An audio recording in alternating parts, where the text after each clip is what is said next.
Hello guys, मेरा नाम सर्वेश सरोहा है। आज का हमारा टॉपिक रेड हैट 6 के अंदर है यम सर्वर के ऊपर। यम सर्वर हमारे किसी भी पैकेज को इंस्टॉल करने के लिए हम यूज़ किया जाता है। वैसे तो हमारे पास आरपीएम कमांड है, उसके थ्रू भी हम पैकेज को इंस्टॉल कर लेते हैं, लेकिन यदि कोई पैकेज किसी के ऊपर डिपेंड होगा तो हम आरपीएम के थ्रू उसको इंस्टॉल नहीं कर सकते। हम इसको एक बार टेस्ट कर भी लेते हैं। तो इसके लिए मैंने अपनी जितने भी आपको भी पता होगा कि आपके डीवीडी के अंदर जितने भी पैकेज होते हैं, आपकी डीवीडी के अंदर एक पैकेज नाम की डायरेक्टरी क्रिएट होती है और सारे आरपीएम पैकेज आपके वहीं पे स्टोर है।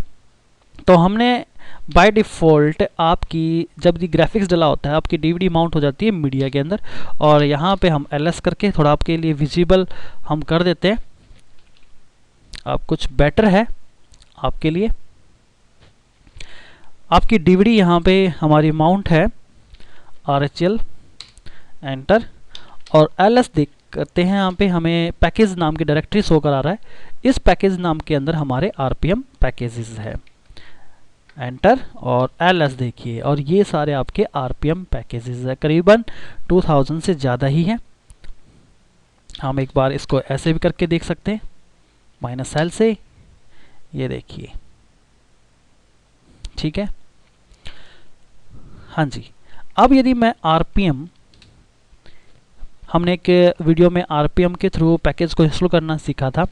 अब यदि मैं RPM का ही यूज़ करता हूँ और मैंने एक पैकेज को इंस्टॉल करना चाहता हूँ VSFTPD के नाम से, और एंटर प्रेस कीजिए, देखिए हमारा ये पैकेज सक्सेसफुल इंस्टॉल हो गया। यहाँ पे इंस्टॉल क्यों हुआ? क्योंकि ये पैकेज एक तो RPM पैकेज है, ठीक है। RPM जो हमारी कमांड RPM पैकेज को इंस्टॉल करने के लिए यूज़ की जाती है। अब ये पैकेज इंस्टॉल क्यों हुआ? क्योंकि ये वाला पैकेज किसी दूसरे पैकेज के ऊपर डिपेंड नहीं था। यदि ये डिपेंड होता तो हमारी RPM कमांड से मैं इस पैकेज को इंस्टॉल नहीं कर सकता था। पहले हमें जिस पैकेजों के ऊपर ये डिपेंड होता है, पहले उन पैकेज को आपको इंस्टॉल करना पड़ेगा। तो हम एक पैकेज को और ले लेते हैं RPM कमांड से, तो आपके लिए थोड़ा बेटर रहेगा अंडरस्टैंड करने के लिए। अब मान लो मैं यहाँ पे एक पैकेज का नाम दे देता हूँ KDE बेस, और हमारा इस नाम से पैकेज है, और एंटर प्रेस कीजिए। देखिए ये पैकेज आपका इंस्टॉल नहीं हुआ। रीज़न क्या है? एरर दिखाया इसने। ये किस वजह से फेल हुआ? फेल डिपेंडेंसी, यानी कि ये वाला पैकेज इन पैकेजों के ऊपर डिपेंड है। अब आपको हर पैकेज को इंडिविजुअली RPM कमांड से इंस्टॉल करना पड़ेगा। अब एक एडमिनिस्ट्रेटर के लिए इतना इजीली नहीं होता कि यदि एक पैकेज 100 पैकेज के ऊपर डिपेंड है तो उसको 100 बार RPM कमांड को यूज़ करना पड़ेगा, और इससे थोड़ा सा बर्डन है। तो इसके लिए हम यम सर्वर का इस्तेमाल करते हैं। यम सर्वर करता क्या है, ऑटोमेटिकली अपने लिए एक रेपोजिटरी क्रिएट कर लेता है, और जब हम किसी पैकेज को इंस्टॉल करेंगे यम सर्वर के थ्रू, तो यदि वो पैकेज किसी दूसरे पैकेज के ऊपर डिपेंड है तो हमारा यम सर्वर ऑटोमेटिकली उस पैकेज को इंस्टॉल कर देता है। तो हमें अलग अलग कमांडें नहीं चलानी पड़ेगी। तो इसी वजह से हर कंपनी या हर जहाँ पे आप सर्वर सेटअप करना चाहते हो वहाँ पे यम सर्वर का ही इस्तेमाल किया जाता है। यम सर्वर को आप लोकली भी यूज़ कर सकते हो और नेटवर्क के थ्रू भी इंस्टॉलेशन आप करवा सकते हो। सबसे पहले हम रिक्वायरमेंट देख लेते हैं कि यम सर्वर बनाने के लिए हमारी रिक्वायरमेंट क्या है। आपके पास, मैंने आपको बताया था कि पैकेज नाम की डायरेक्टरी के अंदर आपके सारे RPM पैकेज है, तो आपके पास ये डायरेक्टरी होनी चाहिए, प्लस ये फाइल होनी चाहिए जिसके अंदर सारे आपके जितने भी इसके अंदर जो पैकेज है उनकी की जो फाइल होती है जो रेड हैट ने रिलीज़ की है उसकी इंफॉर्मेशन इसके अंदर है। यदि मैं कोई पैकेज इंस्टॉल कर रहा हूँ और यदि उसकी की वेरिफिकेशन इस फाइल से होगी, यदि उसकी इंफॉर्मेशन उस पैकेज से यदि मैच नहीं होगी तो वो पैकेज भी हमारा इंस्टॉल नहीं होता। तो हमें ये फाइल प्लस ये डायरेक्टरी, या आप ऐसा भी कर सकते हो, हमें जो मिनिमम रिक्वायरमेंट है वो तो हमारी यही है, लेकिन आप इन फाइलों को भी और डायरेक्टरी को भी आप कॉपी करा के रख सकते हो। उसका भी हम यूज़ आगे नेक्स्ट वीडियो में हम देखेंगे, उनको भी हमें कई बार ज़रूरत पड़ती है, वो कहाँ कहाँ पड़ेगी वो देखेंगे। मैंने यहाँ पे पहले से ही अपनी इस डीवीडी को कॉपी करा के रख दिया। कहाँ पे? हमने यहाँ पे रूट के अंदर RHEL के नाम से एक डायरेक्टरी क्रिएट की है। हमने यहाँ पे RHEL6 के नाम से डायरेक्टरी क्रिएट कर दी और इसके अंदर मैंने सारी पूरी डीवीडी को कॉपी करा दिया। अब हमने तो पहले से ही अभी ये कमांड चला चुके हैं। यदि आप इसको परफॉर्म करना चाहते हो तो आपको एक डायरेक्टरी क्रिएट करनी पड़ेगी रूट पे, किसी भी नाम से आप बना सकते हो, और हमें एक कमांड चलानी पड़ेगी कॉपी और VR स्पेस, और जहाँ से आप कॉपी करना चाहते हो मीडिया के अंदर यहाँ पे हमारे इस नाम से हमारा एक फोल्डर क्रिएट है और इसके अंदर जितने भी डायरेक्टरी और फाइल्स है उसको हम यूज़ करेंगे स्टार का स्पेस। कहाँ आप कॉपी कराना चाहते हो? RHEL6 के अंदर। तो आप इस कमांड का यूज़ कर सकते हो, कॉपी, V से वर्बस मोड, R से रिकर्सिव, और ये पाथ यहाँ से कॉपी कर दो पूरी डीवीडी को। कहाँ पे? यहाँ पे। पहले ये डायरेक्टरी आपको क्रिएट करनी पड़ेगी, तो आप पहले ये डायरेक्टरी आप प्लीज़ बना लेना। इसके बाद कॉपी कराने के बाद जो हमारे यम की ग्लोबल कॉन्फ़िगरेशन जो फाइल होती है वो है आपकी etc के अंदर yum डॉट कॉन्फ़िग के नाम से हमारी एक फाइल होती है। यहाँ से आपको यम को कॉन्फ़िगर करना पड़ता है।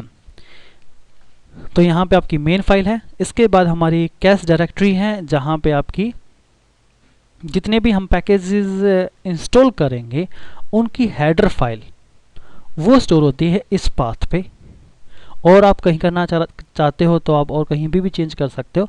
और यहाँ पे है कीप कैश, बाय डिफ़ॉल्ट यहाँ पे अभी फ़िलहाल 0 है।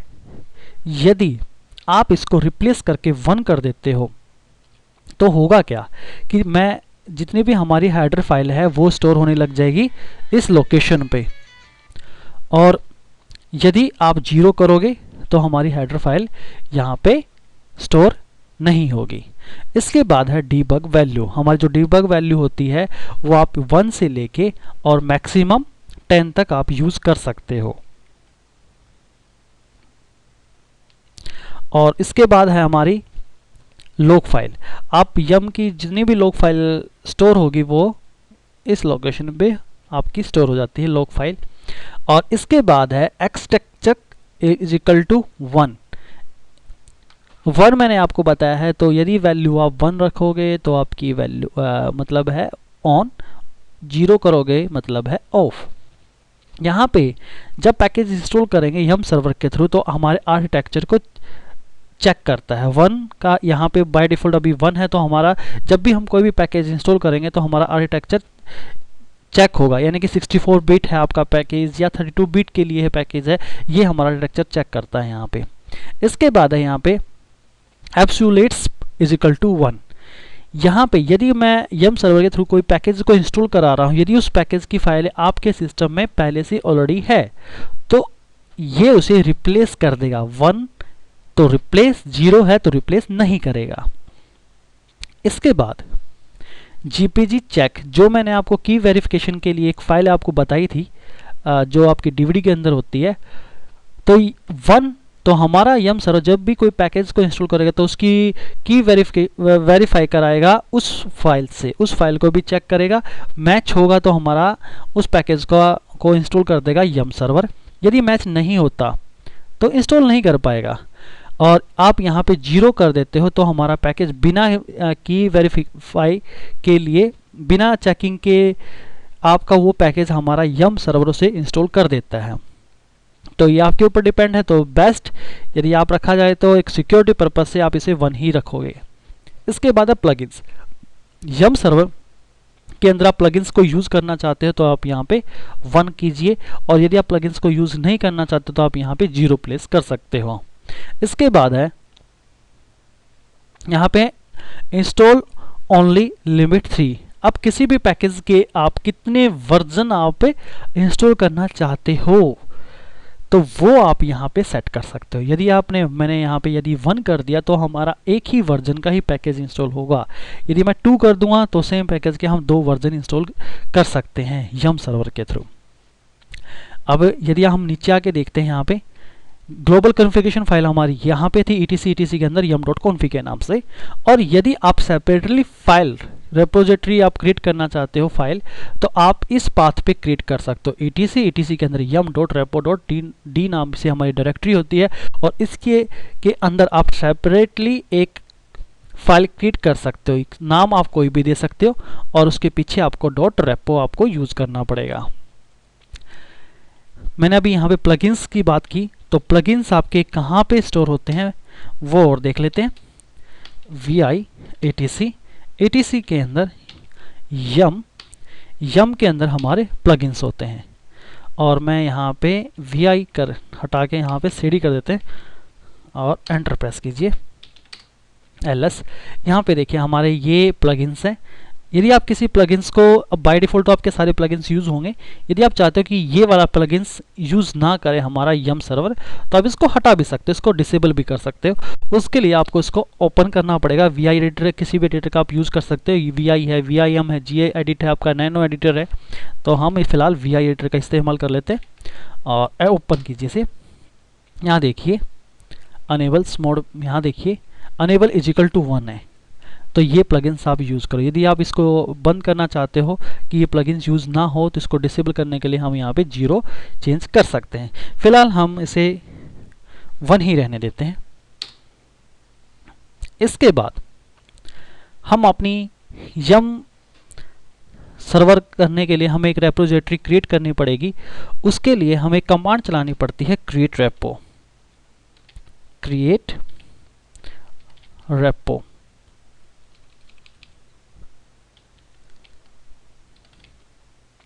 कई बार हमारी ये कमांड नहीं चलती। इसका रीज़न क्या होता है कि ये पैकेज हमारे सिस्टम में पहले से इंस्टॉल नहीं है, तो हमें इंस्टॉल करना पड़ेगा। अब इंस्टॉल आप कहाँ से करोगे इसे, अभी देख लेते हैं हम। इंस्टॉल करने के लिए आपको जाना पड़ेगा cd मीडिया के अंदर हमारे यहाँ पे RSCL, और इसके अंदर हमारा पैकेज नाम की डायरेक्टरी है। और यहाँ पे इस पैकेज को, यहाँ से इस पैकेज को आप इंस्टॉल कर सकते हो। क्योंकि ये दूसरे के ऊपर डिपेंड नहीं है, तो डायरेक्टली आपका इंस्टॉल हो भी जाएगा। यदि डिपेंड है तो डिपेंडेंसी के थ्रू आपको उस पैकेज ने भी 2 पैकेज या 3 पैकेज के ऊपर यदि डिपेंड दिखा, तो RPM के थ्रू उस पैकेज को आपको भी इंस्टॉल करना पड़ेगा। तो IVH इंस्टॉल करने के लिए, और हमारे पैकेज का नाम है क्रिएट रेपो, और एंटर प्रेस कीजिए और आपका पैकेज यहाँ से इंस्टॉल हो जाएगा। ये पैकेज हमारे सिस्टम में ऑलरेडी इंस्टॉल था, इसलिए इसने यहाँ पे दिखा दिया the package create repo is already installed. अब हम यहाँ पे, मैंने आपसे पहले भी हम बात कर रहे थे कि यम सर्वर के लिए हमें रेपोजिटरी क्रिएट करनी पड़ती है। उसके लिए हमें कमांड चलानी पड़ती है क्रिएट रेपो, यहाँ पे डबल हाइफन आप इस्तेमाल करोगे डाटाबेस स्पेस, और अपनी डायरेक्टरी का नाम जहाँ पे अपने पूरी डीवीडी को कॉपी किया है RHL6, और इसके अंदर पैकेजेस नाम की डायरेक्टरी के अंदर, और एंटर प्रेस कर दीजिए।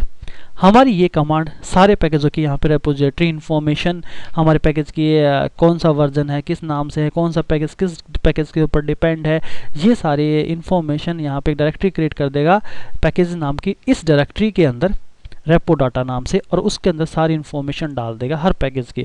इसने यहाँ पे 2679 करीबन पैकेज इसने फाउंड किए, और इन सब की रेपोजिटरी क्रिएट कर रहा है वो यहाँ पे इस पैकेज नाम की डायरेक्टरी के अंदर। तो इसमें थोड़ा टाइम लगेगा, तो इसी वजह से मैं यहाँ पे कुछ टाइम के लिए अपनी वीडियो को पॉज कर देता हूँ, और उसके बाद हम इसको कंटिन्यू।